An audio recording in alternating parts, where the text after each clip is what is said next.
আমি সবসময় বলি doctor Yunus is a sweet talker, মানে খুবই মিষ্টি বলেন উনি, সুন্দর বলেন, গুছিয়ে বলেন, and he can make his points. সেই অর্থে যদি ধরি তাহলে ওনার বক্তব্যটা আমার কাছে বেশ ভালো লেগেছে। আর একটা আলোচনা সম্ভবত আমি এই টেবিলেই করেছিলাম, ওনার যিনি প্রেস সচিব আছেন তিনি বলেছিলেন হি অলওয়েজ গোজ বাই ডেটাস, মানে উনি কি রাত্রেবেলা এসে যে সবার সাথে কথাবার্তা বলেন আগে ডেটা জিজ্ঞেস করেন, এটার স্ট্যাটিস্টিক্স কী, এটার ডেটা কী, এটার ডেভেলপমেন্ট কী, এবং তার উপরে ভিত্তি করে কথাবার্তা বলেন। বক্তৃতার মধ্যেও দেখলাম যে উনি এরকম মানে ইকোনমিক দুটো তিনটে ইন্ডেক্সের কথা বলেছেন, কি কি ডেভেলপ করেছে। মেবি হিস্ট্রি, আপনি মিথ্যা কথা বলেন আমি সেটা মনে করি না। ওভারঅল বক্তৃতার মধ্যে যেটা নিয়ে কথাবার্তা বেশি শুরু হয়েছে, মানে অনেক সাংবাদিক আমাকে প্রশ্ন করেছেন যে এটার ব্যাপারে রিয়াকশন কি, উনি যে একটা ইলেকশনের মানে কি বলবো এটাকে, একটা কিছু বললেন তার রিয়াকশন কি।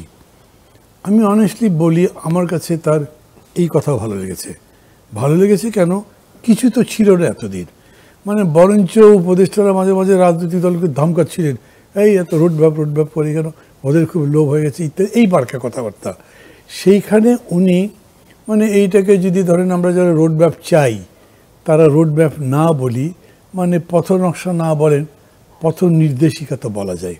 কেন, একটা মডেল উনি বলেছেন বা একটা প্ল্যান বলেছেন উনি কি কি করতে চান। উনি একটা ফ্রেশ ভোটার লিস্ট করতে চান, হুইচ ইজ ভেরি জেনুইন, এবং বলেছেন যে এটা করবার জন্য তার 9 মাসের মতো সময় লাগবে।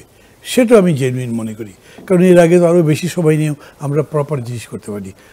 আর যেটা বলেছেন সেটাকে আমি একভাবে বলবো যে প্রণিধানযোগ্য মনে করি, কারণ আমি নিজে অনেক সময় আপনাদের এখানে অন্য জায়গাতে প্রশ্ন করেছি, এই যে প্যান্ডোরার বাক্সটা খুলে দেওয়া হচ্ছে, বিতর্কের বাক্সটা, constitution, election process, economy, everything, আমাদের এত বিভাজিত সমাজের মধ্যে কত রকম মত আসবে, সেটা একদম 180 ডিগ্রি অপোজিট একটা থাকবে, এগুলো মিলাবেন কীরকম করে, শেষ পর্যন্ত কে মিলাবেন, হি দ্য আরবিটার, আর কে আছে এটা নেগোশিয়েট করেও একটা কোনো জায়গাতে আনতে পারেন।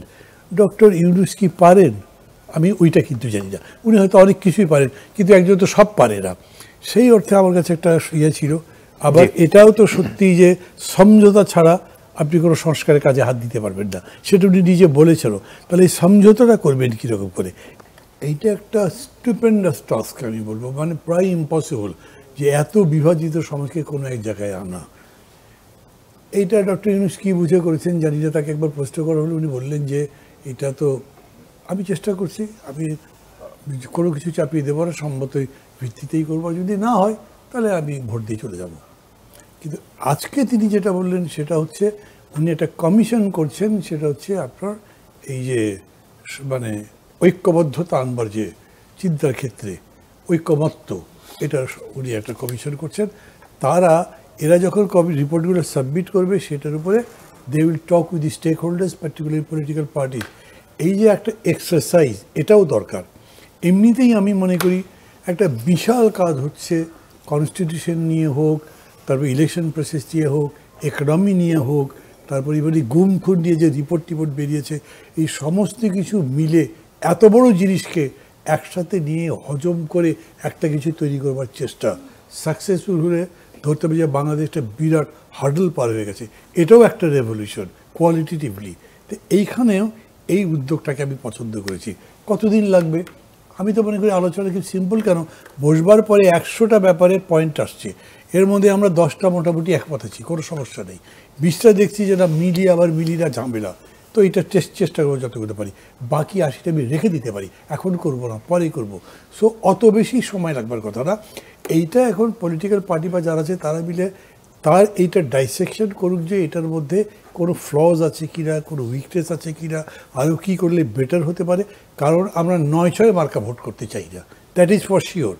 ডেফিনেটলি আমি বলছি আমার কথা, ইলেকশন চাই। ইলেকশন ছাড়া কি একটা আনইলেক্টেড গভর্নমেন্ট অনির্দিষ্টকাল চলবে নাকি, তাই চলে নাকি, এবং তাকে বেশি রিস্কি হয় সে, কারণ যখন আনপপুলার হয়ে যায় তখন রিপ্লেসমেন্টের কিছু থাকে না।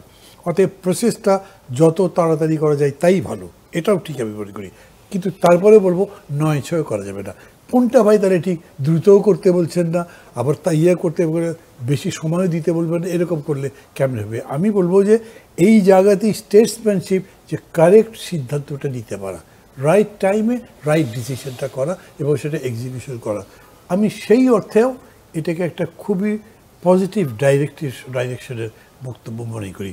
কিন্তু এটা উনি কি একা পারবেন না, এটা পুরা জাতি মিলে ধরে এইটাকেই ডেভেলপ করে আপনি একটা পথ নির্দেশিকা পেয়েছেন। আপনি পথ নকশা নাই বলেন, কিন্তু পথ নির্দেশিকা তো বলতে পারেন। সেটা ধরে আপনি এগুতে থাকেন, তাহলে আপনি ইলেকশনে পাবেন। তা যদি না হয় এই ঝগড়াটা হতে থাকে, যেটা মির্জা ফখরুল বললেন না যে রাজনৈতিক দলের সঙ্গে আপনারা ডিস্টেন্স তৈরি করেন না, আমিও তাই মনে করি।